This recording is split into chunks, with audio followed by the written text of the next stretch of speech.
Yo, what is up, people? Welcome back to another episode of The Max Factor. Today I have my good friend with me, Tony. Tony is the creator of Lessons from Tony. He operates throughout the United States and have a team of epic motivational experts that motivate people to find their passion and follow their dreams. So Tony, welcome to The Max Factor. Well said. Thanks I like so that. much. Thank you, man. Thank you for having me.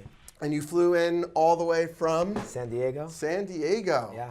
So people need to tune into this. Yes. And hear what you got to say. So tell me a little bit about how you got into motivational speaking.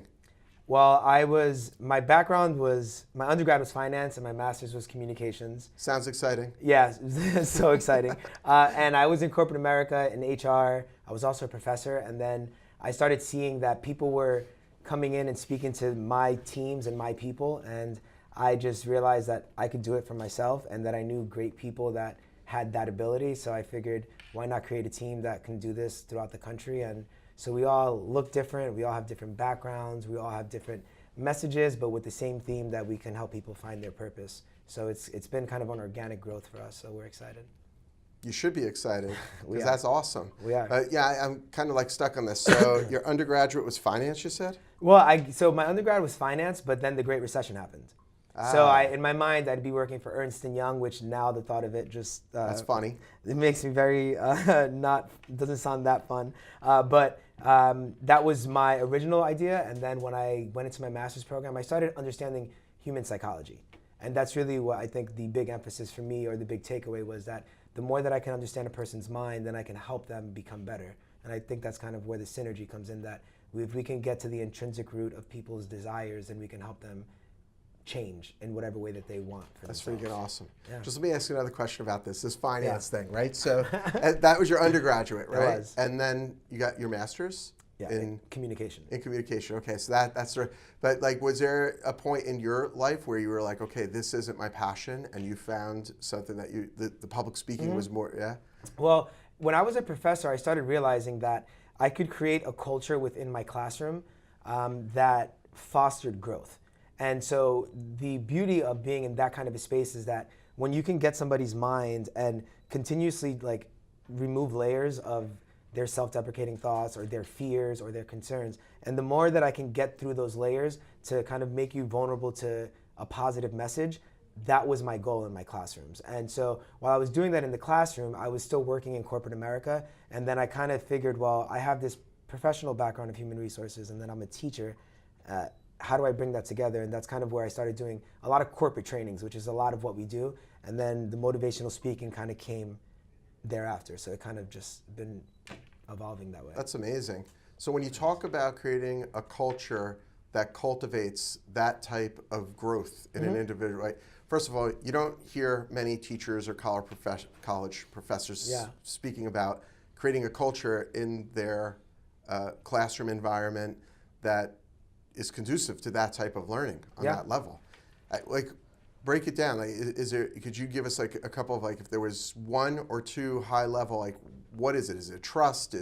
What are the main components of that type of culture? Well, I think trust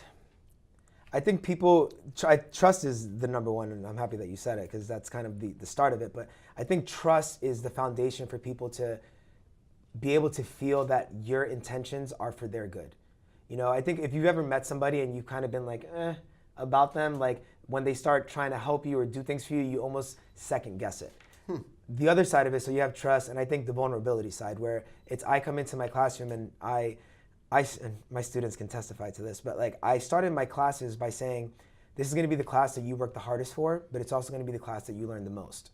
So if you do not want to be here, please drop my class. And you know, the first year I would have a few drops, but then thereafter, for the next 6 years, it was nobody dropping my classes, because you knew what the intent was. And you knew when you came into the class that I was going to allow myself to be vulnerable to you, and in turn, I would ask the same if you felt comfortable with it. So I think trust, vulnerability, and fun. I think a lot of us don't have fun in our lives, and that's really, it makes me kind of sad when I see people that aren't excited. And I don't mean that you have to be like, my life is amazing, this is so great, but the idea that you wake up and you're like, you know what? I'm in a good place today. You know, I feel good about myself. I have good people around me, like those kinds of things. So I think those three elements, if you can create that, and I think that's kind of what you guys aim for, you know, with the Max Challenge, is that if we create those three components for somebody, they want to excel and they want to grow because they trust that you're in it for them. So that's awesome. Yeah. Yeah, in fact, like when we were talking before about, you know, hey, some people start a business and they're not profitable for 2 years, 2.5 years. We were saying even 3 years, and I said, but there's the opposite too. There's these franchisees, these unique individuals that, you know, from day one they're profitable, but they weren't doing it for the money. Yeah. And those elements that you identified, I think, are included in every single one of those centers. When I say they weren't doing it for the money, they are. They have goals. These are people you got to pay your bills. Yeah, they're goal-oriented people, and they're crushing it. I mean, financially, they're hitting their goals financially, and they're hitting them faster than others. But the real reason behind it is the culture that they're creating in their centers, and that culture is very similar to what you were talking about a minute or two ago. What was it that you said that you pre-framed the class? So people come into the class and you say something to the tune of, I'd say, this is going to be the hardest. This is going to be the class that you work. This is going to be the hardest class in your college career, like the hardest class that you work for. But it's also going to be the class that you take the most from. And if you don't want to be here, just drop my class. That's awesome. I think that every employer should start. It's true. I think every employer should start with the same thing. Like, hey, this job, it's not going to be the easiest thing. It might be one of the hardest things, but it's going to be the most gratifying. You're going to pull the most from this. It's going to be a learning experience. And if you don't like it, you should probably drop the job right now. Because I think, you know, starting off on the right foot like that would be, if people did that, if they started their relationships off, you know, in an honest but caring and candor manner more often, I think they get much better results. And I think, so, you know, you can start with that statement, but if the execution and the follow through isn't there, that's where the trust turns automatically. And to me, like when I'm training corporations and these Fortune 500 companies, I have an unorthodox approach at developing people. Because like we kind of discussed earlier, I want to develop you professionally, but if I can develop you personally first, the professional side is easy to come. Because if I've motivated you with, you know, trust, and I've shown you that I'm a person, there's vulnerability, and that we can enjoy what we do, then you can grow in that professional space much easier than if you hate your job, you hate your life, you hate everything about what's going on, and now I'm telling you be productive. It's like it's kind of reverse. So if you are going to start with that, you have to be able to follow through with it, and that was my goal. And as a professor, and I think as a boss, as a manager, as an owner, it's exhausting. It can be really taxing. And so like in my mind, I have to be very aware that I have to hold up to my expectations. And so it's like this two-way street. And I think and the culture thing is even within your family. Like if you're married with kids, or even if you're dating somebody, like you create a culture within that unit too. And so it's, again, reciprocated expectations, trust, vulnerability. So it has, those components are applicable in a lot of different places. So that's pretty amazing. So when you were teaching in college, when you were a professor, was there a common theme? Like, you know, in weight loss, there might be a common theme. Like people have certain fears, they have certain doubts, they have certain programmed responses to food that we have, you know, habits that we try to help them identify and then create new habits. So were there certain common themes, or do you feel like in general in the workforce in place, like there's certain common issues that people are facing and so one of the big things, and I kind of mentioned this, like our tagline, what we stand behind is find your purpose. And I feel like a lot of people don't recognize that. I think a lot of people, and I think that the audience can attest to this, a lot of people feel that they have something bigger to give the world, right? And I think that's a genuine feeling that most people have. There's something out there that's bigger than me that I want to contribute to. That's pretty amazing. Right? And do you think it's true? No, I'll tell you what, yes. I think everybody on the face of the earth, whether it's recognized or not, wants to be part of something bigger than themselves. Oftentimes they get a job that's, you know, it's just job. And so and when I'm training my corporate clients, one of the things that I really try to push people is, listen, really only 10% of people in America are entrepreneurs. 10%, right? The other 90% work for the 10% of entrepreneurs, right? So if that's the case, and everybody wants to be an entrepreneur and everybody wants to run their business, that means that there's 90% of people that are going to be dissatisfied with whatever it is that they do because they're not running their own business. They're not their own boss. So when I say find purpose, I mean, even within the job that you're in, you can still be your own boss. You can still be your own CEO. You can still find purpose there. But to me, if my vision of my happiness is connected to this grand thing of being a CEO, running my business, and I don't get there, then I almost beat myself up. And that's where that internal dialogue and that internal rhetoric starts to almost turn on us and make us feel bad about ourselves, make us not like our jobs, when in reality, we could find happiness there if we looked for the good things that our job offers us. If we committed ourselves to something that was greater than us, and that might be within our job. So it's a lot, there's a lot of connections, like a lot of fibers that are kind of intertwined. I love that. I love the whole idea of being, even if you're not a CEO, even if you don't own your own company, you really, everybody's a CEO of their own life. So, to me, what a CEO does is, a CEO has the vision, and then they're the architect of the future. So now you have to reverse engineer. Okay, what is this going to look like when it's done? And then what is it? How am I going to build a team that ladders up to making that vision an actual reality in the world? I think whether you have a job or own a business and you're the CEO, you're still the CEO of your own life. So maybe crafting, coming up with like, okay, this is where I want to be at the end of my life, as morbid as that might sound. Yeah, but, it's the truth. And then kind of like reverse engineering that and saying, crap, I'm going to take complete control of this and I'm going to get a job that serves who I want to be and where I want to be. As I progress through this thing called life, which nobody really has any idea what this is all about. I'd say that, the CEO of your job and like you said, CEO of your life, like to me, health is and which is why I'm excited to be here. Sure. Health to me, your external is a reflection of your thought processes of your internal. So if I don't take care of myself, it's because there's something within me that's not motivated enough to say that that's a priority for me.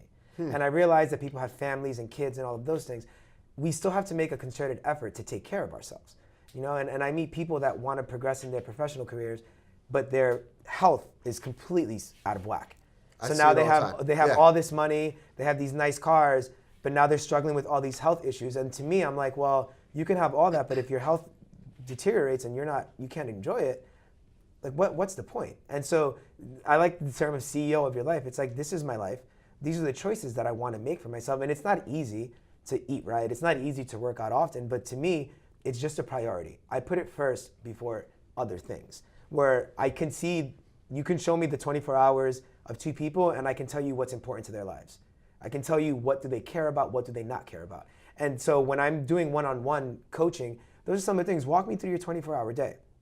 Let's take a look at that. And even when I'm in corporate settings, it's like, a manager might say, oh, my team, they're this, they're that. And I'm like, all right, well then let's talk about what kind of feedback you give them. Let's talk about how accessible you are to them, how visible you are to them, how much do you take their input, how much do you let them be their own CEO. But now when I show that to people, it's almost like, oh, that's not me. I'm just like, all right, well, let's start again. so it's a process of going through and kind of being aware of those things. Yeah. Now, I find a lot of people come in, let's say, to a program like the Max Challenge.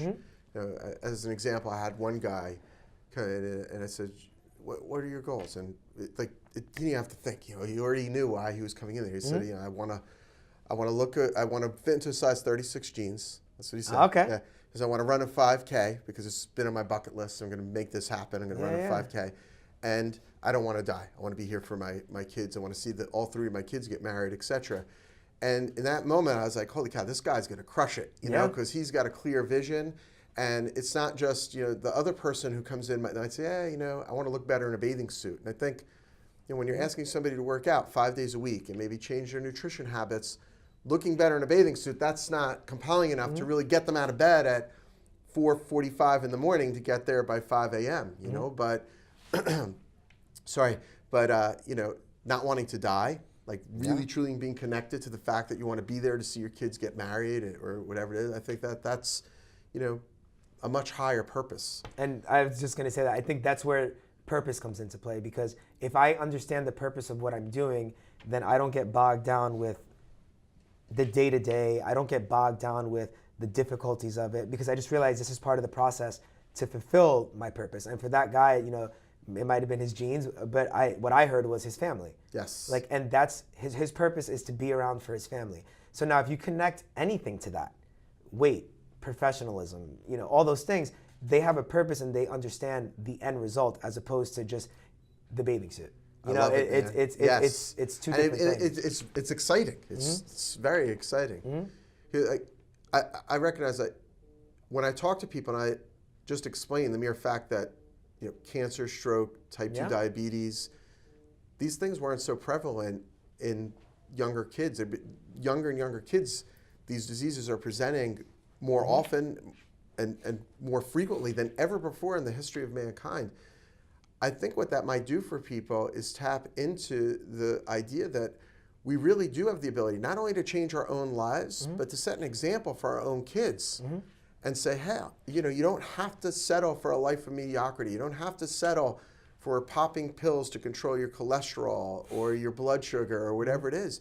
You could take your own life into your own hands and truly make a difference, not just for yourselves, but for the next generation. I agree. That might be enough to get people jazzed up and going. And I honestly, when I look at my friends, like, I'm a millennial by categorization, but I'm on like the latter part of it, right? So that's my claim. But I think one of the things that I'm seeing with my friends is that they're recognizing that their actions are directly correlated to the behaviors of their children and what they're going to follow. And so, I'm of Puerto Rican and Ecuadorian descent. So our traditional family foods aren't conducive for healthy lifestyles. They're conducive to be flavorful and savory and those kinds of things. But my parents fed me what they were fed. And so when I started looking at it, and this is my experience, I started seeing people in my family having strokes at 50. My grandmother lived to her late 60s, early 70s in that area. So people in my family are going pretty quick. And I'm just like, wait, what is the consistent factor in all of this? And to me, it was our eating habits, right? Our lack of exercise. And so I started, and I was like the first in my family to say, I'm vegetarian. And my family was like, oh my God. And so, I teetered between all these different things, but I've also realized that my diet is my diet. And I'm not vegetarian, I'm not vegan. I just don't I choose not to eat things. But if I want to have a chicken sandwich once every while, but to me, it's the choices that I make that I know if I have kids, I'm going to teach my kids, this is what I want you. Because if you keep giving a kid a burger, when you give them like a bean patty, they're gonna be like, Ma, what the hell is this? Like, this is horrible. Yeah. But if you start, and I don't know if training is the right word, but you start giving, you start introducing them to healthier alternatives. You're helping them, but you're helping yourself. And I think my generation of parent is really understanding that more, and I just hope that they're executing it more.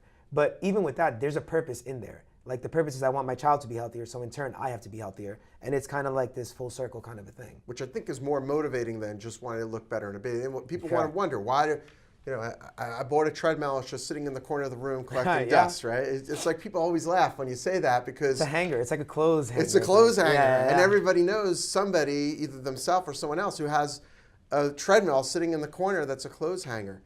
Or now the treadmills are, $3,000, $4,000 for certain treadmills that hook up to the internet and all this stuff, But I think those people get motivated just enough because they want to lose weight, they want to look good, but it's really not enough to carry them through the whole way through and let them tap into the energy they need to really follow through and totally crush their plans, follow through and exercise daily and follow a nutrition plan that makes sense.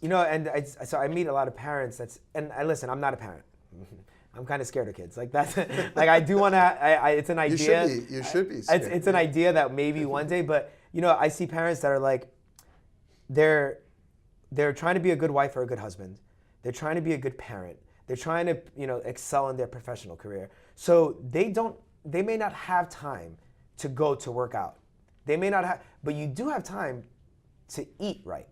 That's your, but if you start eating right and you start seeing results, then you start realizing, wait, my body's changing a bit. Maybe I can make an extra 30 minutes, hour to go to the gym. So it's like these little steps that any parent that tells me I don't have time, when you're eating, that's time that you're already using.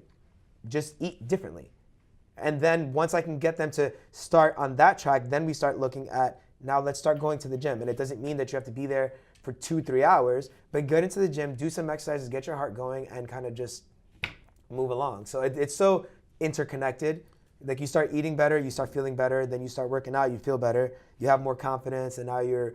So it's just like this cyclical thing. Yeah. I think I never really thought of it that way, but you're already eating. It makes total sense. Yeah. So you can't tell me you don't have time, right? And because you're eating, but what are you eating? And there goes the big difference. You could always be making better choices. You're already eating. It's just better. It's just the choice that you're making. I agree. How do you think this way of thinking this relates to, let's say, business owners? Like business owners who want to make $100,000 a year, $200,000 a year, $500,000. Some people may be going towards $1 million, right?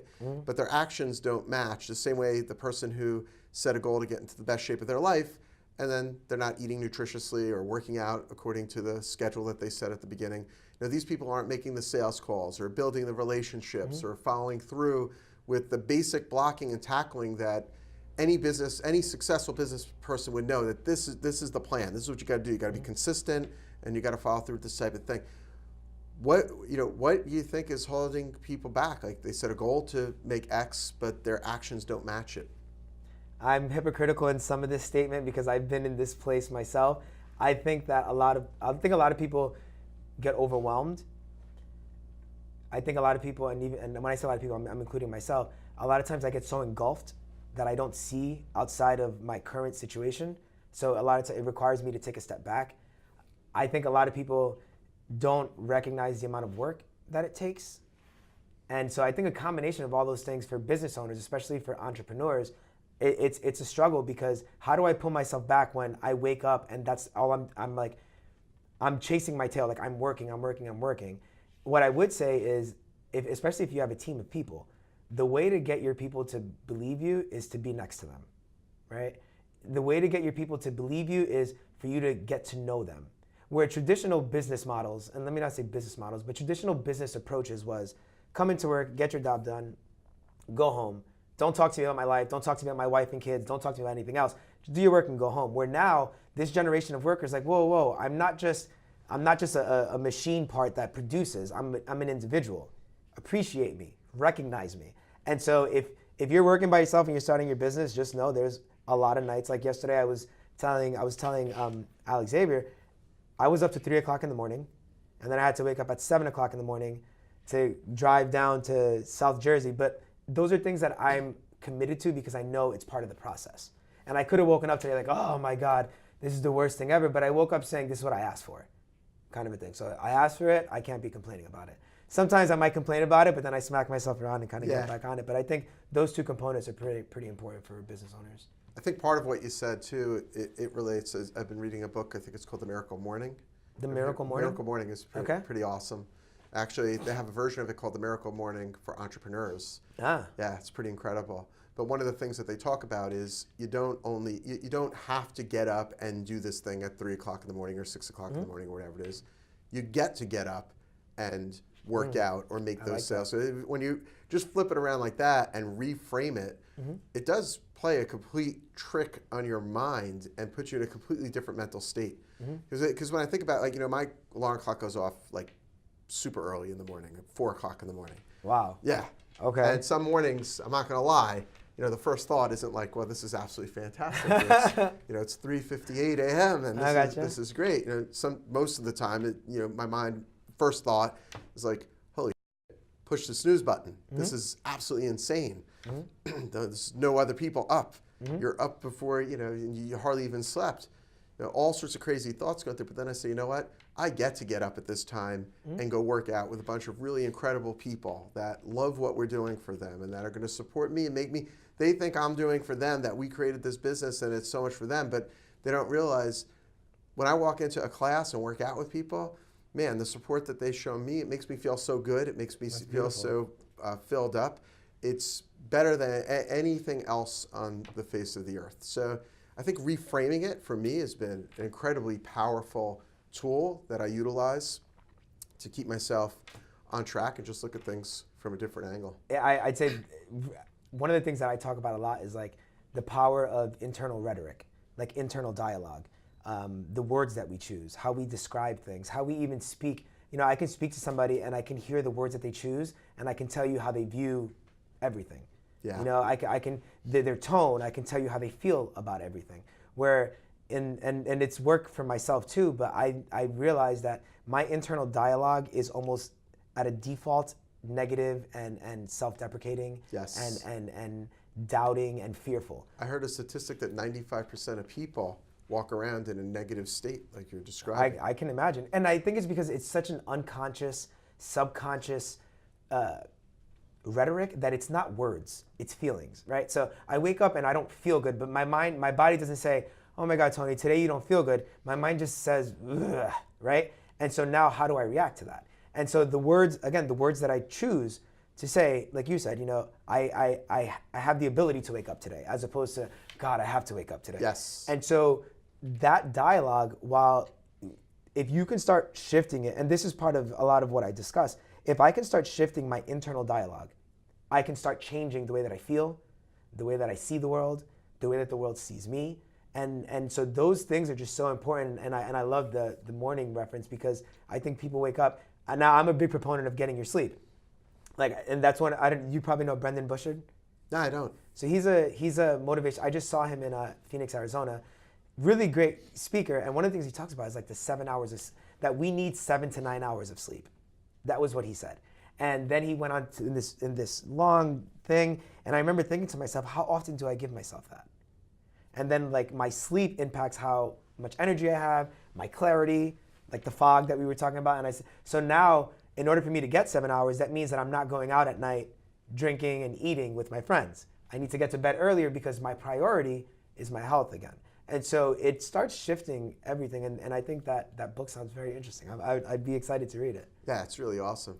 I'll tell you something else that what you were talking about reminds me of something pretty amazing in the Max Challenge is all the classes are pretty much the same time throughout all the centers. So at 5 a.m. in the morning, all these people are going to all these centers, and they're not only working out. First of all, when you work out, it puts you in a different state of mind, right? The endorphins start flowing through your body, you become more receptive, almost like that classroom idea that you had, like first getting people receptive to receiving the more positive ideas, I guess, that you were trying to get them to adopt.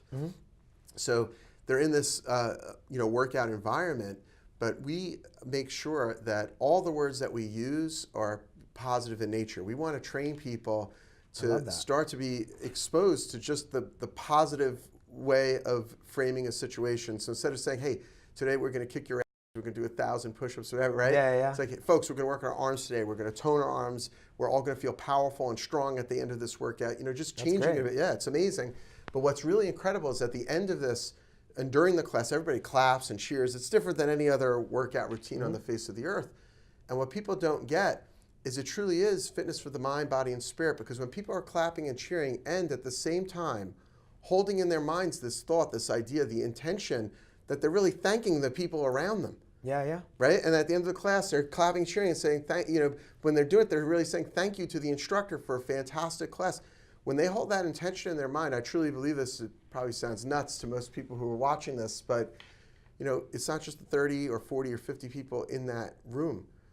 There's 30, 40, 50 people in the next town over doing that at the Max Challenge, or 30, 40, 50 people in the next town.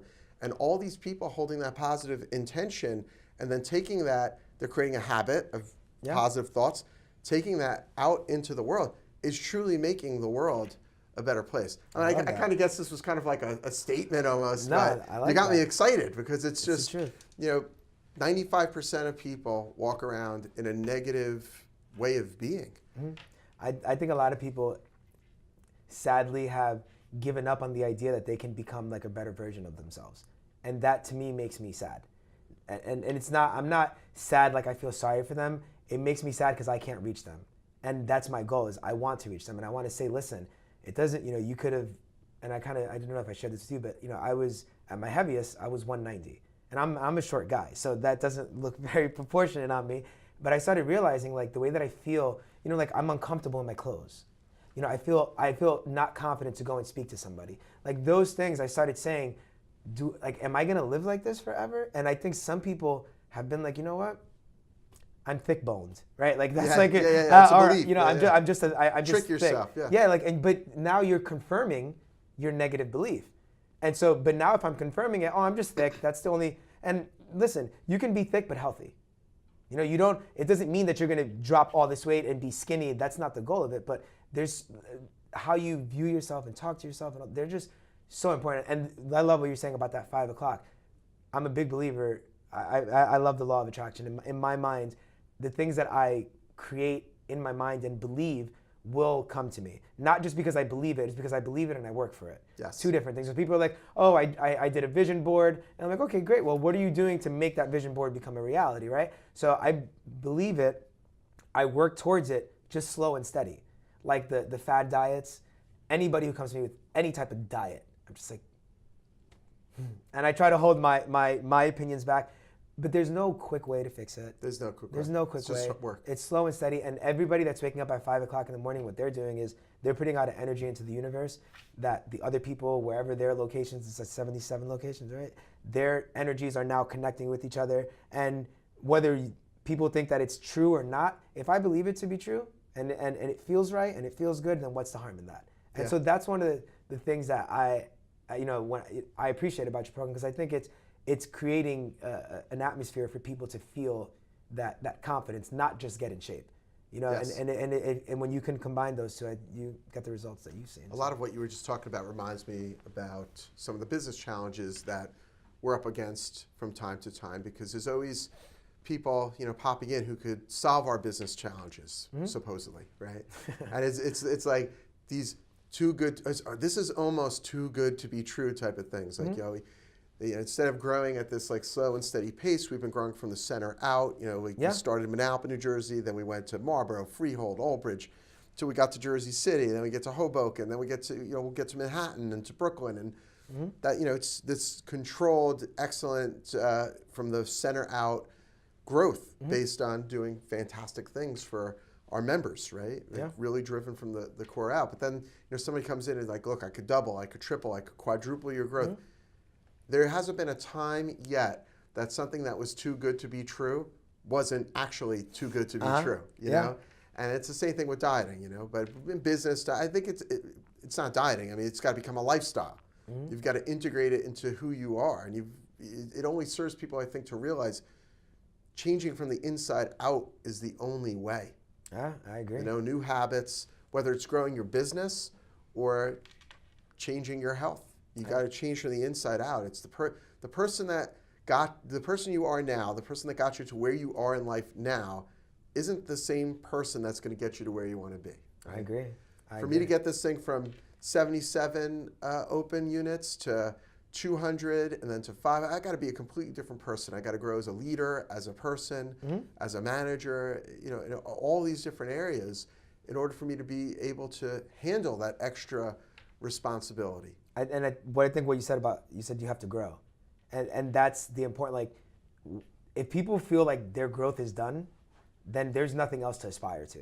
Like, if I feel like I can't learn anymore, I'm just going to be stuck forever. If I feel like this is my body and this is the only body that I can have and this is my life, I'm not going anywhere. So that's where all these things that, the energy that we're putting out, the words that we choose, being able to grow, all of those things are connected to this idea that if we want to be better, like you said, it starts inside, and it's just slow and steady. And I think that's the problem, is that we're just in an instant gratification time that people think that, all right, if I do this diet, I'm going to lose the weight and I'll be good. But I'm like, well, do you even understand why you're doing that diet? What's the benefit of the diet? Why are they telling you to eat these foods? Do you even know how much saturated fat is in this? Do you know how much cholesterol is in this? So like teaching somebody how to read a nutrition label, that simple thing. My poor mom, I always talk about her, but she still doesn't get it. And I'm constantly like, Mom, that has way too much cholesterol for you. Look at the saturated fat. Like all these, so in my mind, it's just like little steps. And we have to just be slow and steady. Yes. Growth in every way, just slow. Business, I think that's a great example with the nutrition label, because if someone adopts that one habit, right, before they buy something, they learn how to read the nutrition label, they start making better choices at the supermarket, and then they start getting results, right? So, they start to feel better, they have more energy, maybe they shed a couple of pounds, their foggy brain goes away, their headaches that they've had for years go away, all these things start to happen, they start to develop a new life reference. Yeah. I'm not just like big boned, I'm not, I don't have whatever, the doctor said I might have that was undiagnosable completely, that was giving me this low energy feeling. It was what I was eating the whole time through. And they start to realize, and they develop these new life references that then hold up a new belief. Yeah. And I think the belief extends far beyond, I have it in me to lose weight. The belief goes to, all right, I have the ability to achieve more than I ever thought I could achieve before. I broke this habit. Now what's next? And that's what I see happening with people in the Max Challenge. People saying, you know what? I did this. I accomplished this. I lived this way for 10 weeks and completely transformed my life. I have more energy. I have more stamina. I don't have the foggy brain anymore. No headaches, all this stuff. And they're like, what's next? How am I going to improve my life now? I got it. And I what I'd add on to that is I think people once they start seeing success, one of two things happens. They either become extremely motivated, like I can maintain this for long term, or they get fearful, I can't maintain this for long term, and they almost start retracting, and they're just like, oh man, it's too much of a goal to keep myself at this weight. And so and for me, it's even the same thing with personal growth. It's not that you have to, that it's gonna be this grand thing all the time. It's just slow and steady. And so I've seen people that have lost weight and have put it back on. Yes. And to me, the big reason what I see is because they became overwhelmed with the idea that I have to do this forever, right? And so, but if we can train them, all right, well, don't look at it like forever. Just look at it, yesterday was yesterday, today is today, and tomorrow's tomorrow. And that's just the way that you go by it. And some days you eat really bad. Like last night I was working until 3 o'clock in the morning and I was getting hungry and there was chips coming in and I was just but now today I made a little bit of healthier choices, but it doesn't mean one day can be, you can have a bad day and then get back on track. It's the rest of your, exactly. Yeah. But I think people just get overwhelmed and, It's the same thing with business though, right? People garner money, you hear about it all the time, so-and-so made $1 million or they even won the lottery. People win the lottery and then they lose it. Yeah. And there's even been a couple of cases where people won the lottery multiple times and then they've lost all the winnings, That's that's a scary thing. And for business owners, I think, I've been in business for a while, and we've had slow and steady growth. And there's times that I get completely overwhelmed, and sometimes even as a motivational speaker and as a corporate trainer, I know what I should be doing, but there's times that I just don't do it. And a lot of times it stems in fear, right? Like fear of what's next, what's coming, how do I do it? I don't know how to do it. One of the things that I heard recently was confidence isn't that you know how to do something. Confidence is your belief in yourself that you can figure it out. And when I heard, it was like a weight just off of my shoulders. It was that makes sense. I don't know how to do everything, but I trust in my ability to be able to do it. So that's awesome. Yeah. And I think everybody who's watching this should take it to heart. I know I did because, growing a business is people look like Hallie was talking before, and she was like, people look at you like you got it all figured out and this and that and the other thing. And it's just simply not true. A business is really just a series of problems lined up in a row. Yeah. And your ability to identify it and then knock them down. It's how fast can we figure out what the hell's not going right, identify it, fit together as a team. It's not even having the answers all the time. It's having a team figure out, how the hell are we going to crush this? Move it aside, then what's the next one? Move it aside, what's the next one? The faster you could identify and solve problems, the faster you're going to progress forward. Yeah. And that stems back to what we started talking about initially, that trust, right? They trust that you have best intent, they want to give you the best intent. That vulnerability, I don't know the answers, but we can figure it out. Those are all things that stem from that growth, and that it kind of shows itself in many ways, and I'm sure you've seen it happen a lot. So. Yeah, and I see it too, to piggyback some of what you just said a couple moments ago about faith and belief. Yeah. Belief that maybe you don't have the answer right now, but belief that you've got the ability to solve this. That is incredibly important. And if people are trying to grow a business and grow a team, essentially that belief has to be strong. You have to garner that belief inside so that the people around you could have the faith and belief that this situation, whatever it is that you're dealing with, maybe they're not getting enough leads, or maybe they're having a cash flow issue, or maybe they're not closing enough of the leads that they have coming in. Whatever the issue might be, we're going to solve this. Yeah. We've been here before. We know what to do. We're going to evaluate the situation. We're going to have a plan A, a plan B, a plan C, and one by one, we're going to test these things. And each one that we test that doesn't work, we're one step closer to the one that does work. Yeah. We're going to figure this out, and we're going to crush it. I think that's the beauty of being a business owner, is that I'm always, and I say this often because it's the truth, I'm unsure a lot of times. But I also know that I have to make decisions all the time. So whether I'm unsure or I'm 100% sure, I know that I have to make a decision on something. So I have to trust in my innate ability to figure out what's right. And being a business owner is continuously challenging that. Let's see. And if I fail, there's been times that I failed and it's taken me out for a few days. Like I took it to heart because I gave it everything I could. And in one answer, it's like, nope, that doesn't work. And sometimes I've allowed myself to sit in that pain a bit, so I can feel it and dissect it and process it. And then I'm like, all right, I'm back. But that should be few and far in between, because we have to be able to lose some and win some and still have the same faith, especially when there's people looking at you. When there's people looking at you, if you lose faith, it's like, oh man, like everybody else gets scared. So the idea of somebody saying that you have it together, it's because in their mind you do, yeah. Right? Yeah. You do. Yeah. But the beauty of being vulnerable with your team or open with your team is saying, I don't. But I believe in my ability to get it done. I believe in your ability to get it done. Let's move this kind of together. And that's kind of, and I love that we're talking about, because when I'm with my corporate clients, those are things that we're talking about, especially with managers, because managers, and I'm sure even at your locations, they're getting abused almost from like both sides, right? Like leadership or high levels telling them this is what you have to do, and then their associates are saying, well, this is what we want, and then you have this manager or this owner who's like kind of like in the middle trying to please everybody, and like, how do I do that?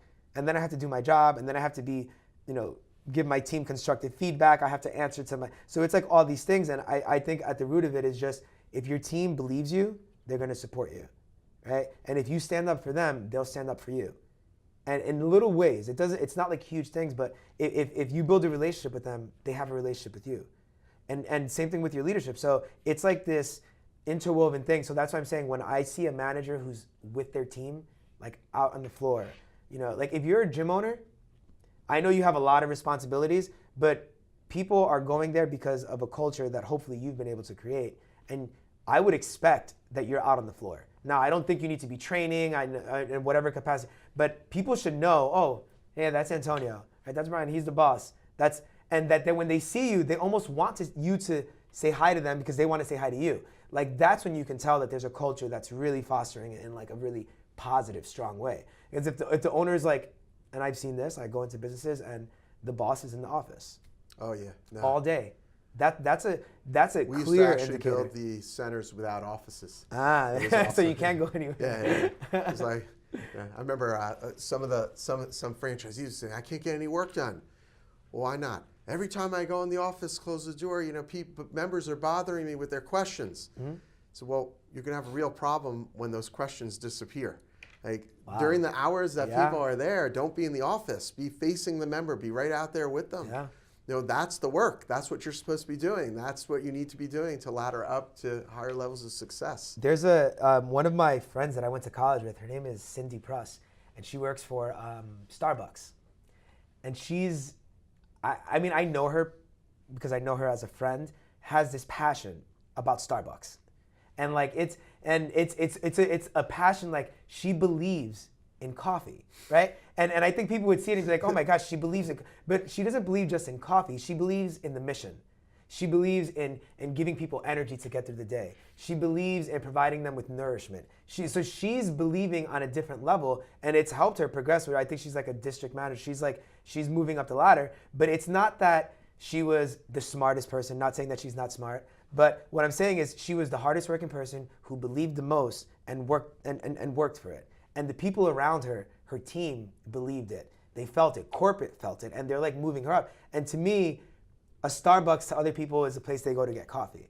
But I can only imagine if I went into her location, it was more than coffee. It was an experience. People trusted each other, believed in each other, helped each other. And I'm sure she was out there sweeping the floor, mopping, but they started believing because she believed and they saw it. And I'm sure the customers knew her by name. So, but to me, that's an example of a leader at its best. Like it's Starbucks. right? That's awesome. And I see people that are at McDonald's, where other people might say, I never want to work at McDonald's, but they're like, you know what? It's not just McDonald's. We're giving people the option to get food options, and now we're offering some healthier food options, but to get time to spend with their families. And that purpose comes back into play. Like if I can connect everything that I'm doing back to the purpose of what my goal is, then it kind of makes sense. And for me, it's the same way. Like I'm traveling. Last year I was on the road 170 days. Wow. And when I was younger, I was like, I want to be traveling everywhere. And now I'm like, I just want to like sit on my sofa for a bit. Like I just want to be home. But I realized that my purpose is that there's going to be somebody who I speak to in the audience who's sitting in the far back room that may not even give me any acknowledgement, but they heard my message that they deserve better for their lives. And so to me, my purpose is always in the back of my mind, like why do I do what I do? And even when it gets really ugly and when I'm tired and exhausted and all of those things, that I still have that purpose. And I think for your franchisees, that's kind of the idea, that they have to know that they have to be reminded of their purpose a lot. But it's hard when it gets foggy with all the stuff that you got to do every day. It's not easy.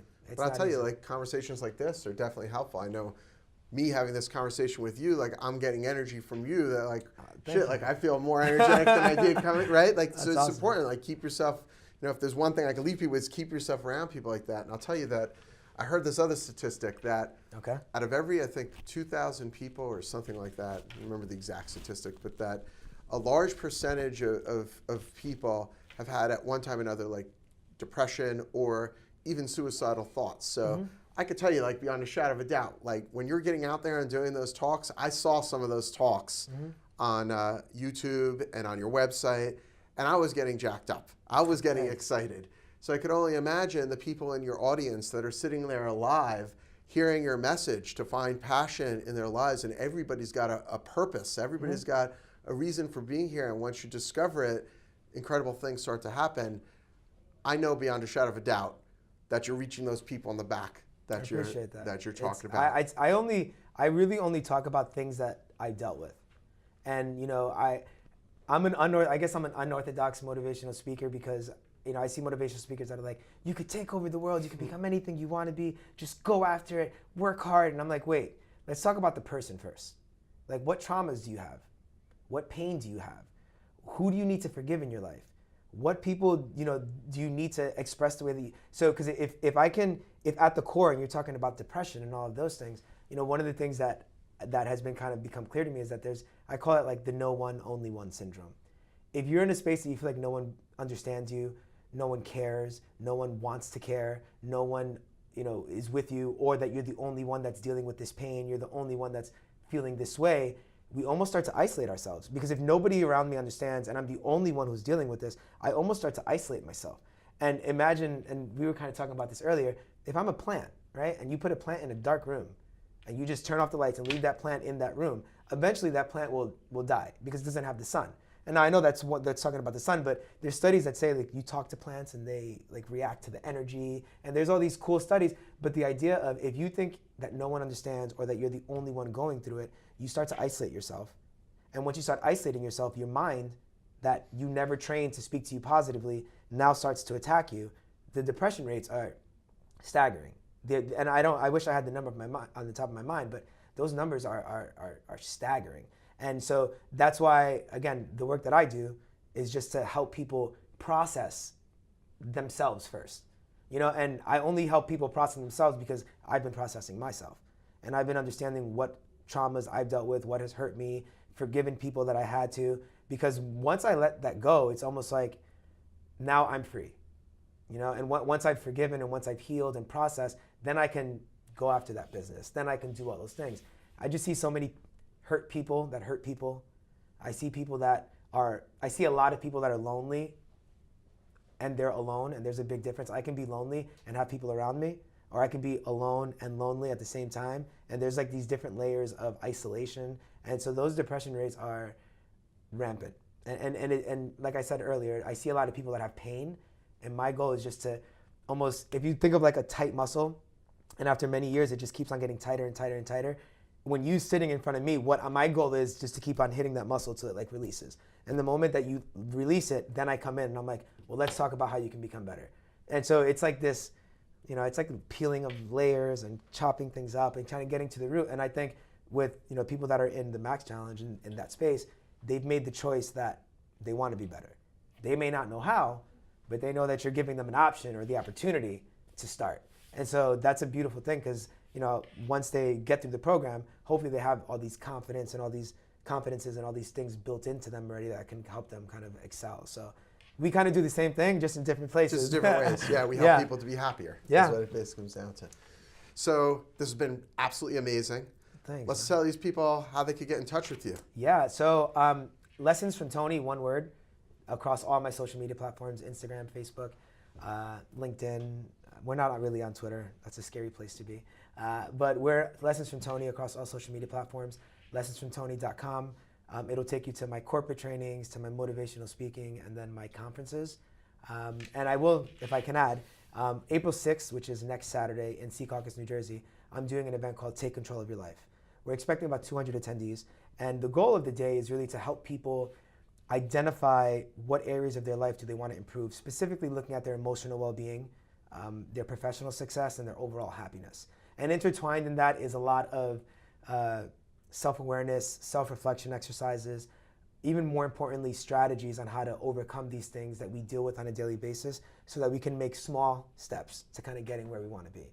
And I talk about fitness and health and all of those things. And it's the goal of the day is to bring people into a room that believe that they deserve better. That's awesome. And if we all believe that, and like that synergy that you were talking about at 5 a.m., our event's 9 to 4. So the goal is that in that 9 to 4 that we start building the belief, the confidence that we don't have all the answers, but we believe in ourselves enough to go after it and try. So that's my next major event that we have here. So April 6th, next Saturday. Awesome. Secaucus, New Jersey. A week from Yeah. next weekend. Yeah, Yep. the day it's like 10 days away. Right. It's lessonsfromtony.com. It has all the information on there. And so Awesome. it's we're excited for it. I'm excited, man. Yeah, pleasure, brother. Thank you so been much for great. having me. All right. Don't forget, guys, take it to the max.